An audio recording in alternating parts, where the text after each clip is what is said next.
Good morning everyone and welcome to my YouTube channel Eklavya. और आज हम पढ़ने वाले हैं एक topic tracing a curve of Cartesian equation.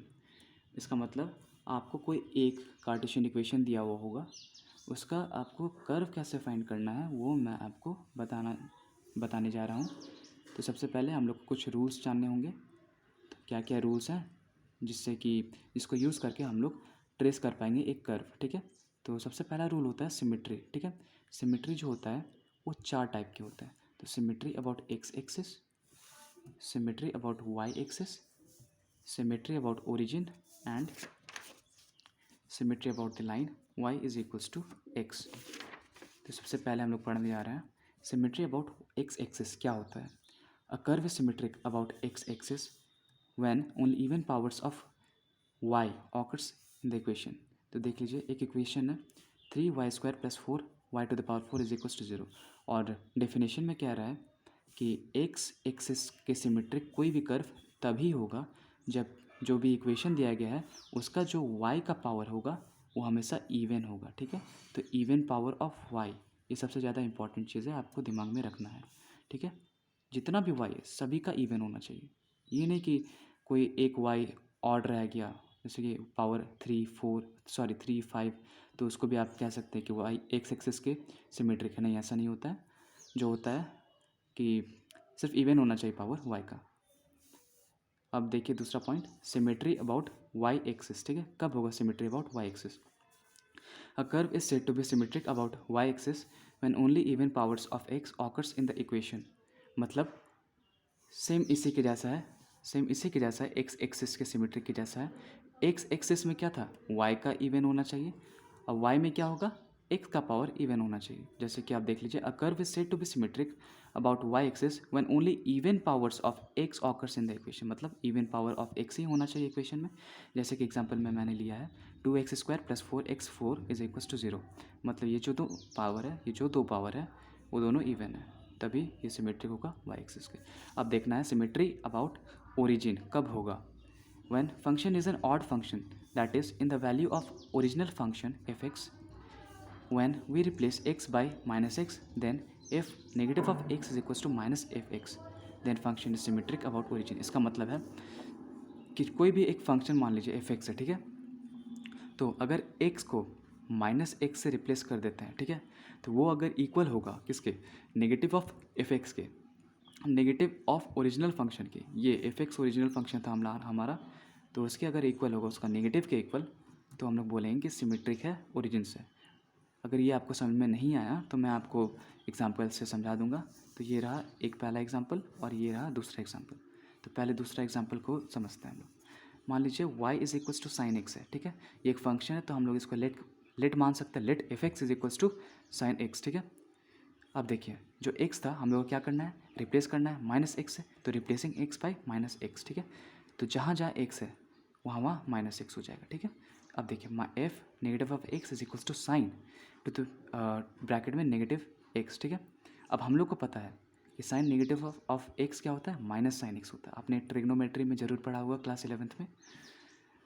देखिए यहाँ पे मैंने लिखा भी है reason, sine negative of x is equals to minus sine x। अब देखिए जो लेफ्ट हैंड साइड में था ये इज इक्वल्स टू के इस side left hand side, is equals to के इस साइड राइट हैंड साइड। तो लेफ्ट हैंड साइड में ये था, उसको एज इट इज़ मैंने उतार दिया, और जो राइट हैंड में साइड में था उसको इवेलुएट किया इसको, तो ये आ गया, ठीक है। अब देखिए साइन एक्स क्या है हमारा, साइन एक्स देखिए देखिए देखिए f(x) है ना। तो नेगेटिव ऑफ f(x) लिख सकते हैं इसको। तो हमने प्रूव कर दिया f negative of x is equals to -f(x)। देखिए क्या यही था, f negative of x is equals to -f(x)। तो इससे हम लोग क्या प्रूव कर पाए, सिमेट्री अबाउट ओरिजिन। जो कर्व है, सॉरी कर्व का इक्वेशन है वो क्या है, सिमेट्रिक है ओरिजिन के अबाउट। तो तीसरा पॉइंट भी क्लियर हो गया हमारा। ओके, अब मैं आपको ये समझा देता हूँ, ठीक है। y is equals to x³ एक हमारा दूसरा एग्जांपल है। तो मान लीजिए कि f(x) late f(x) is equals to x³, ठीक है, लिख सकते हैं इसको। अब देखिए replacing x by negative x, same वैसा ही प्रोसेस है जो यहाँ पे किया था। अब देखिए f(x) जो है उसकी जगह f -x हो जाएगा, और इज इक्वल्स टू जो ब्रैकेट में x का क्यूब था वो -x का क्यूब हो जाएगा, वही किया है मैंने। अब देखिए लेफ्ट हैंड साइड को एज इट इज़ लिख दिया, और जो राइट हैंड साइड था उसको इक्वेट किया, तो ये नेगेटिव ऑफ एक्स क्यूब आ गया। ठीक है, तो अब देखिए ये नेगेटिव को साइड में लिखा और ये एक्स का क्यूब। अब ये देखिए एक्स का क्यूब था क्या, एफ एक्स था, तो इसकी जगह मैंने एफ एक्स लिख दिया। एफ पॉजिटिव एक्स लिखिए या फिर एफ एक्स लिखिए, बात तो इक्वल है। Is equals to F negative of X is equals to minus F X, hence it is symmetric about origin. Understood? तो हमारा तीसरा पॉइंट जो कि था सिमेट्री अबाउट ओरिजिन वो ख़त्म हो गया। Now we will move on to the fourth point, that is symmetry about the line y is equals to X. ठीक है, ये बहुत ही आसान पॉइंट है, ये आप खुद से भी कर सकते हैं। देखिए, when the function remains unchanged when x is replaced by y then the curve is symmetric about the line y is equals to x। मतलब है कि कोई भी इक्वेशन आपका दिया हुआ है, अगर x को y से रिप्लेस कर देंगे और y को x से, तो जो इक्वेशन है अगर अनचेंज्ड हो जाएगा, अनऑल्टर्ड हो जाएगा, अनऑल्टर्ड रहेगा, तो उसको बोलेंगे symmetry about the line y is equals to x। तो देखिए x को मैंने y लिखा यहाँ पे और y को x लिखा यहाँ पे, क्या इक्वेशन अलग हुआ? नहीं हुआ, इसलिए हम लोग बोलेंगे symmetry about origin, sorry symmetry about the line y is equals to x। Sorry, now we have done our fourth point of proving the symmetry. Now we will move on to the rule 2, that is origin and tangents. But before starting this, मैं आपको बताना चाहता हूँ कि graph को देख के आप कैसे समझ पाएंगे कि सिमेट्री अबाउट एक्स एक्सिस है कि सिमेट्री अबाउट वाई एक्सिस है या फिर सिमेट्री अबाउट ओरिजिन है। ठीक है, तो देखिए मान लीजिए कि ये हमारा एक डायग्राम है, मतलब एक्सिस है। ठीक है, तो सिमेट्री मतलब जितना ऊपर बनेगा, मान लीजिए ये 1 था, ये 2 था, सॉरी ये 2 था, तो जितना ऊपर उतना ही नीचे। यहाँ पे क्या आ जाएगा, ये 1 है तो डिस्टेंस उतना ही रहेगा, बस यहाँ पे नेगेटिव हो जाएगा। समझ में आ रहा है? तो इसको बोलते हैं सिमेट्री अबाउट एक्स एक्सिस। तो उसी के हिसाब से वाई एक्सिस का क्या हो जाएगा फिर, सॉरी वाई एक्सिस का, तो ये हमने एक क्वाड्रेंट बना लिए, जितना इस इधर है उतना ही इधर है। समझ में आया? ये 1 है तो ये -1 है, बस यही डिफरेंस है ये दोनों में। अब देखिए ये थोड़ा सा टफ है, सिमेट्री अबाउट ओरिजिन। ठीक है, इसको मैं बताने जा रहा हूँ। देखिए मान लीजिए कि हमारा जो कर्व है, देखिए पूरा एक्यूरेट तो नहीं बना पाऊँगा लेकिन फिर भी कोशिश करूँगा बनाने का। ठीक है, देखिए ये एक्सिस है, इसलिए एरो देना ज़रूरी है।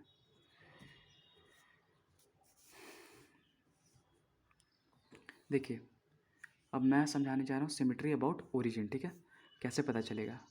तो ये है क्वाड्रेंट, यहाँ से आपका ग्राफ शुरू हुआ फिर यहाँ ख़त्म, ये फर्स्ट क्वाड्रेंट, ये थर्ड क्वाड्रेंट। ठीक है, तो जब भी ओरिजिन के अबाउट सिमेट्री होगा, तो अगर ये जो ग्राफ है उसको 180 डिग्री रोटेट करने के बाद भी अगर सेम ही आता है, सेम ही तरह से ट्रेस होता है, क्वाड्रेंट तो चेंज हो ही जाएगा नो डाउट, लेकिन थर्ड क्वाड्रेंट अगर यहाँ आ जाएगा और फर्स्ट क्वाड्रेंट यहाँ और कर्व भी सेम हो जाएगा, तो हम लोग कह सकते हैं कि सिमेट्री अबाउट ओरिजिन है।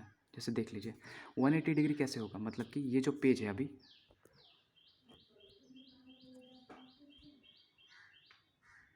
क्या हो रहा है, देखिए ये जो पेज है ये 180 डिग्री कब होगा, जब इस पेज को ऐसे करके ऐसे टर्न करेंगे यहाँ तक। ठीक है, तो ये हो जाएगा 180 डिग्री, क्योंकि जब इसको फिर से 180 डिग्री टर्न करेंगे तो ये हो जाएगा 360, मतलब कि इनिशियल पॉइंट जहाँ शुरू किए थे वहीं पे ख़त्म। तो मैंने बोला था कि ये जो कर्व है सिमेट्री अबाउट ओरिजिन कब होगा, जब जो ये फर्स्ट क्वाड्रेंट से ट्रेस करते करते करते करते थर्ड क्वाड्रेंट तक आया, तो वैसे ही जब 180 डिग्री घुमाएंगे तो भी ऐसे ही ट्रेस होगा ये फर्स्ट से थर्ड। बस वहाँ पे ये होगा कि ये इंटरचेंज हो जाएगा, फर्स्ट और थर्ड क्वाड्रेंट इंटरचेंज हो जाएगा।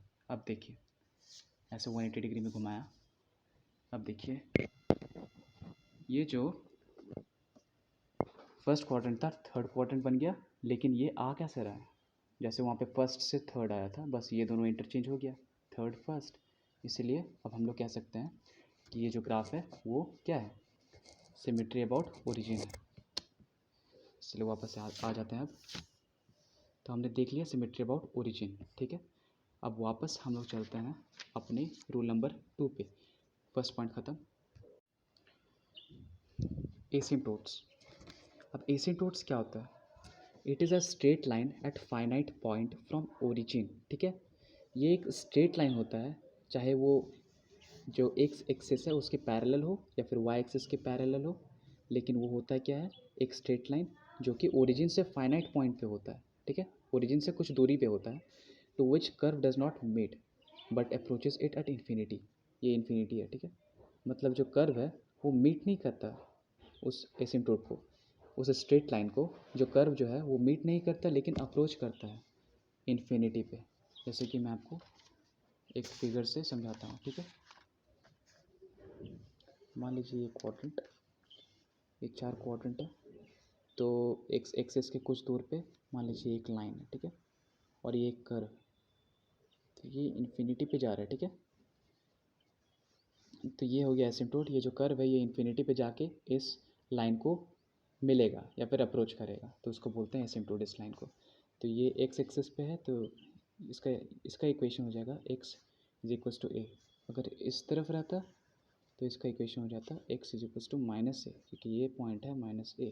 मान लीजिए ये पॉइंट है ए और ये पॉइंट है माइनस ए, तो ये हो जाएगा x is equals to minus A.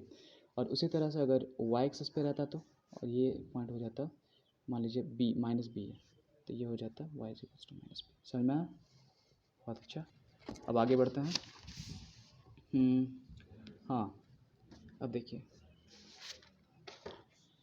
It is a straight line at finite point from origin to which the curve does not meet but approaches it at infinity, ठीक है।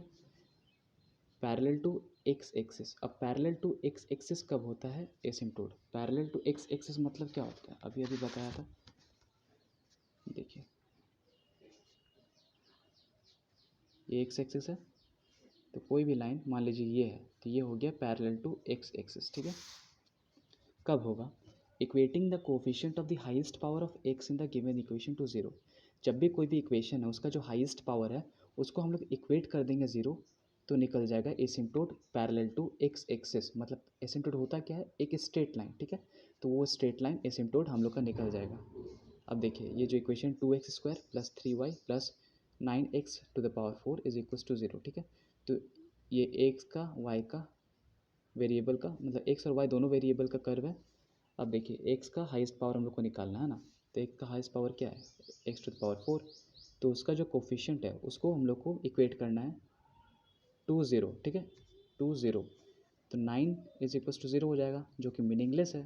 तो यानी कि हम लोग का एक्स के पैरेलल कोई भी एसिम्प्टोट नहीं है, no asymptote parallel to the X axis, okay. And now we can have one more example in which we'll prove that one asymptote is there which is parallel to x-axis. So we have ax square plus 3y plus yx square is equals to 0, ठीक है। अब देखिए highest power क्या हो जाएगा? X square, तो दो जगह एक्स स्क्वायर है, तो हम लोग दोनों को लिख के इज इक्वल्स टू 0 कर देते हैं, ठीक है। A x square plus y x square is equals to 0, ठीक है। अब देखिए x a plus y common आ गया एक्स स्क्वायर का, देखिए एक्स स्क्वायर को कॉमन ले लिए तो क्या बचा? A plus y is equals to 0। अब ये पूरा टर्म उधर गया तो क्या बन गया? 0। तो सिर्फ क्या बचा? A plus y is equals to 0। समझना? वही चीज़ लिखा हुआ है यहाँ पे, a plus y is equals to 0। तो वाई इज इक्वल्स टू क्या हो गया? Minus a. Y is equals to minus a पे, जो कि पैरेलल टू एक्स एक्सिस। अब देखिए y is equals to minus a क्या होगा? सेम यही पैरेलल, सॉरी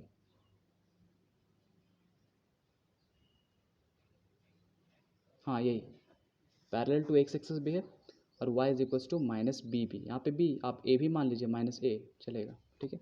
तो ये parallel to asymptote parallel to x axis इसी को कहते हैं, ठीक है। अब देखिए parallel to y axis asymptote कब होगा?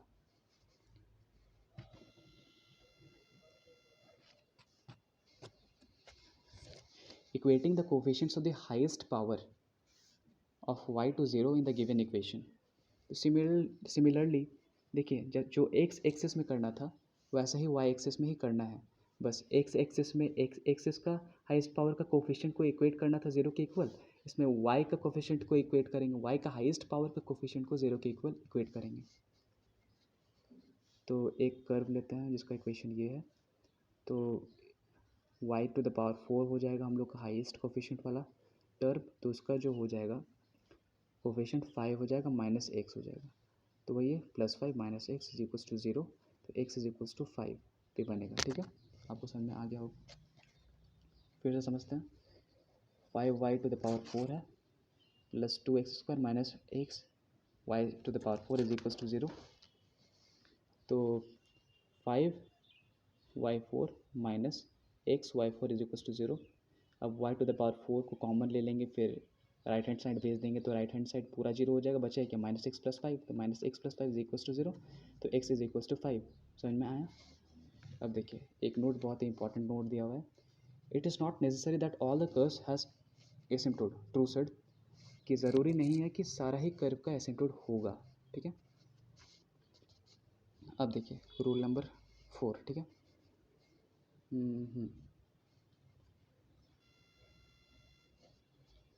Point of intersection of curve with coordinate axis. Axis मतलब क्या होता है, एक्सिस, AXIS जो एक्सिस होता है उसका प्लूरल को एक्सिस बोलते हैं। ठीक है, मतलब बहुत सारे एक्सिस।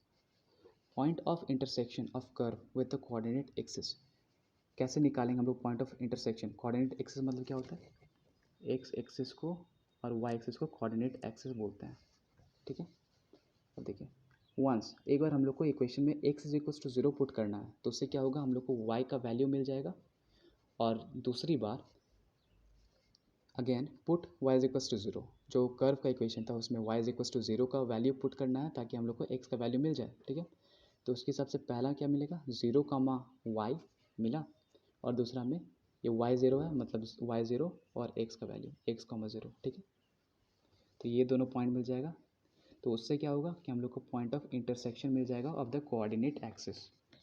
अब rule number 2, origin and tangent at origin, ये है टेंजेंट एट ओरिजिन। ठीक है, तो हम लोग को यहाँ पे निकालना है कि जो कर्व है वो ओरिजिन से पास हो रहा है कि नहीं, मतलब 0,0 कोऑर्डिनेट से पास हो रहा है कि नहीं, और अगर पास करता है तभी हमारा टेंजेंट एट ओरिजिन निकलेगा। ठीक है, ये सिर्फ टेंजेंट नहीं है, टेंजेंट एट ओरिजिन है। ठीक है, तो in this we need to check if the function f x passes through 0,0। ठीक है, मतलब in this we need to check if the function passes through 0,0, मतलब इसमें हम लोग को चेक करना पड़ेगा कि जो फंक्शन है 0,0 से पास कर रहा है कि नहीं। ठीक है, अब देखते हैं if the curve passes through origin 0,0 we need to check the nature of the origin. ठीक है, दैट इज सिंगुलैरिटी, नोड और कस्प। ठीक है, यहाँ पे कह रहा है इफ़ द कर्व, अगर जो कर्व है ओरिजिन से पास करता है तो हम लोग को उसका चेक करना पड़ेगा नेचर ऑफ ओरिजिन। अगर 0,0 से पास करता है कर्व, कोई भी कर्व, तो हम लोग को ओरिजिन का नेचर चेक करना पड़ेगा, नोड है या फिर कस्प है। ठीक है, इसको बोलते हैं सिंगुलैरिटी, नोड और कस्प। ठीक है, for this we have to find the tangent line at origin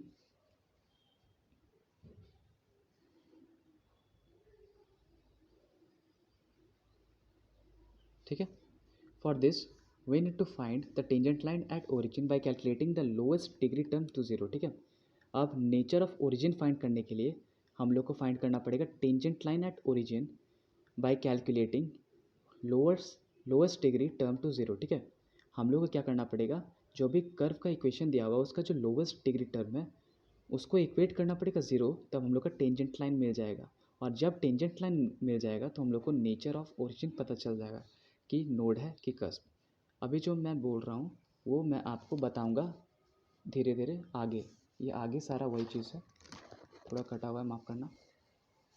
अब देखिए मैंने कहा कि लोवेस्ट डिग्री टर्म जो भी कर्व का दिया हुआ है उसको अगर 0 से इक्वेट करेंगे तो टेंजेंट लाइन निकल जाएगा। ठीक है, जब टेंजेंट लाइन निकलेगा तो उसके हिसाब से हम लोग पता कर पाएंगे कि नेचर क्या ओरिजिन का है, क्या नोड है या कस्प है। अब देखिए मान लीजिए ये इक्वेशन दिया हुआ है। ठीक है, तो लोवेस्ट डिग्री क्या होता है, डिग्री मतलब पावर होता है कोई भी टर्म का। मान लीजिए ये एक टर्म है, ये एक पूरा हो गया एक टर्म, या ये एक पूरा एक टर्म, तो वैसे है। ठीक है, तो मान लीजिए ये एक टर्म है, ये कांस्टेंट है a, और ये एक्स स्क्वायर हो गया वेरिएबल, तो एक्स स्क्वायर मतलब 2, तो 2 हो जाएगा डिग्री इस पूरे टर्म का, क्योंकि सिर्फ वेरिएबल का डिग्री काउंट होता है। ठीक है, एक्स स्क्वायर तो इसका वैल्यू हो जाएगा 2, वाई एक्स स्क्वायर इसका हो जाएगा value 3x³ y is equals to 4, क्योंकि देखिए y का वैल्यू होगा, y का पावर 1, x का पावर 2, तो इस पूरे टर्म का डिग्री हो जाएगा 3, 2 + 1 वैसे 3 + 1 4। अब देखिए इसका ये पूरे इक्वेशन का लोएस्ट डिग्री क्या है, y² और x²। तो ये दोनों को इक्वेट करना 0, ठीक है। तो ये नेगेटिव में x² है, ये पॉजिटिव में y² है, तो y² - x² = 0 हो जाएगा। उसी के हिसाब से y² = x² हो जाएगा और y = ± x हो जाएगा, ठीक है। अब देखिए एक चीज़ यहाँ पे बहुत ध्यान देने वाली होती है कि जब भी y² = x² होगा तो y = ± x होगा, ये अभी हमने किया। लेकिन जब y² √ x होता है तब क्या होगा, तब होगा y = x, सिर्फ x, प्लस माइनस नहीं, सिर्फ पॉजिटिव x, ठीक है। अब देखिए हमें दो टेंजेंट मिल गए हैं, +x और -x, +x और -x। अब देखिए if we get two tangent at origin then we have to find its nature. मैंने कहा था कि जब टर्म मिल जाएगा, लोएस्ट डिग्री टर्म को इक्वेट कर देंगे 0, लोएस्ट डिग्री टर्म को 0 पे इक्वेट कर देंगे तो उससे हमें दो वैल्यू मिलेगा, वो वैल्यू हो जाएगा टेंजेंट लाइन। अब जब टेंजेंट लाइन मिल जाएगा हमें तो उससे क्या हम लोग को मिल जाएगा, नेचर ऑफ ओरिजिन, या नोड है या कस्प है। तो हमें दो टेंजेंट मिला है, +x और -x, ठीक है। तो अब देखिए आगे का पॉइंट क्या कहता है, if we get two tangents at origin then we have to find its nature, ठीक है। जब भी हमें ओरिजिन पे दो टेंजेंट मिल जाते हैं, जैसे हमें यहाँ पे मिला है पॉजिटिव x नेगेटिव x, तो हम लोग को उसका नेचर फाइंड करना पड़ता है, ठीक है।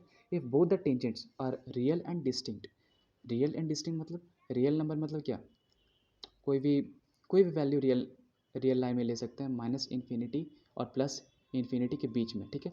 तो वो है, तो ये कंडीशन सेटिस्फाई कर दिया रियल वाला। और डिस्टिंक्ट मतलब अलग अलग होता है, तो ये जैसे कि आप देख रहे हैं +x और -x अलग अलग वैल्यू है, तो ये डिस्टिंक्ट भी हो जाएगा, मतलब कि ये रियल और डिस्टिंक्ट बोथ है, तो इसको हम लोग बोलेंगे नोड। जो हम लोग ये एग्जांपल लिए थे वो क्या हो गया, उसका नेचर हो गया नोड, ठीक है। अब देखिए नोड मतलब होता क्या है, बहुत कोई का मन में रहता है नोड मतलब होता है क्या है। मान लीजिए कोई भी आपका कर्व है, ये जो देखिए y = +-x, ये टेंजेंट है, y = x, तो पहला टेंजेंट क्या हो जाएगा, y = x, और दूसरा टेंजेंट हो जाएगा y = -x। तो अगर आप y = x का ग्राफ बनाएंगे तो ये कुछ ऐसा ग्राफ बनेगा, ठीक है। ये कुछ नहीं है, बस मान लीजिए कि जैसे यहाँ पे देखिए ये क्वाड्रेंट, तो y = x का ऐसे बनेगा, ठीक है, और y = -x का बनेगा सिमिलरली ऐसे ही, ठीक है। तो अब देखिए जब भी कोई भी कर्व ओरिजिन को टच करेगा, जितना भी कर्व है ओरिजिन को टच करेगा तो उसको बोलते हैं कस्प, ठीक है। अब देखिए उसको बोलते हैं नोड, ये इस पॉइंट पे नोड हो जाएगा, नोड एट ओरिजिन, माफ करना, नोड एट ओरिजिन। अब हम लोग पढ़ने जा रहे हैं कस्प। अ कस्प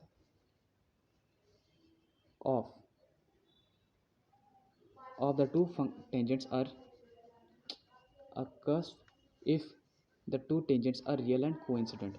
देखिए यहाँ पे क्या था फर्स्ट पॉइंट में, if both the tangents are real and distinct, जब दोनों रियल भी होगा और डिस्टिंक्ट भी होगा, अलग अलग भी होगा, तो हम लोग का नोड फॉर्म करेगा, ठीक है। और जब जो टेंजेंट है रियल है लेकिन कोइंसिडेंट है, ठीक है, तब फॉर्म करेगा कस्प। जैसे कि आप देखिए एग्जांपल, ये एक ग्राफ है, ठीक है। तो जो ये दोनों है उसका टेंजेंट एक ही है, क्या है वो, y एक्सिस, ठीक है। ये जो y एक्सिस है ये दोनों का टेंजेंट है, दोनों कर्व का टेंजेंट y एक्सिस पे जब आ जाएगा, या फिर y एक्सिस क्या कोई एक कॉमन टेंजेंट हो जाएगा, तो उसको बोलेंगे हम लोग कस्प, ठीक है।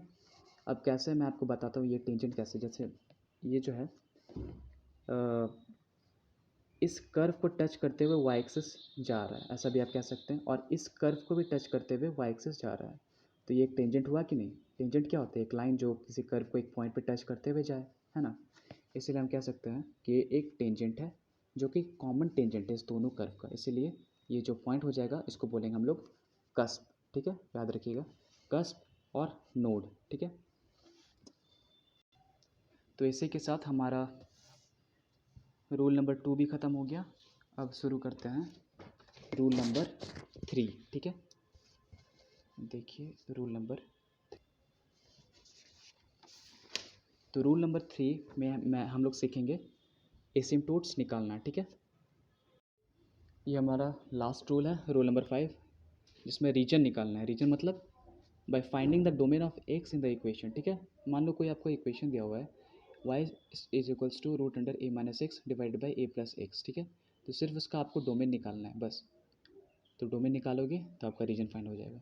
तो इसी के साथ हमने 5 रूल डिस्कस किए। पहला था सिमेट्रिक फाइंड करना, सिमेट्रिसिटी, एक्स एक्सिस के अलॉन्ग, वाई एक्सिस के अलॉन्ग, ओरिजिन के अलॉन्ग, और चौथा था हमारा y is equals to x का, है ना।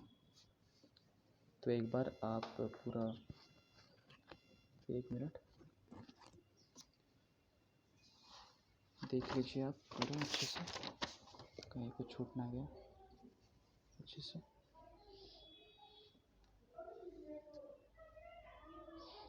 ठीक है,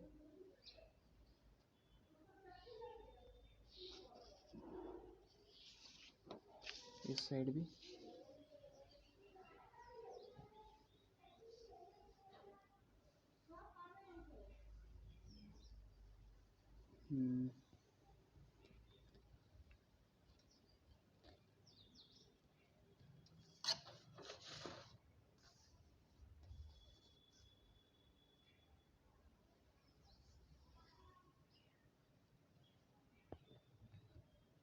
ये रहा हमारा रूल जो कंप्लीट हो गया। अब in the next session we will do an example. So thank you for watching it. Thanks a lot.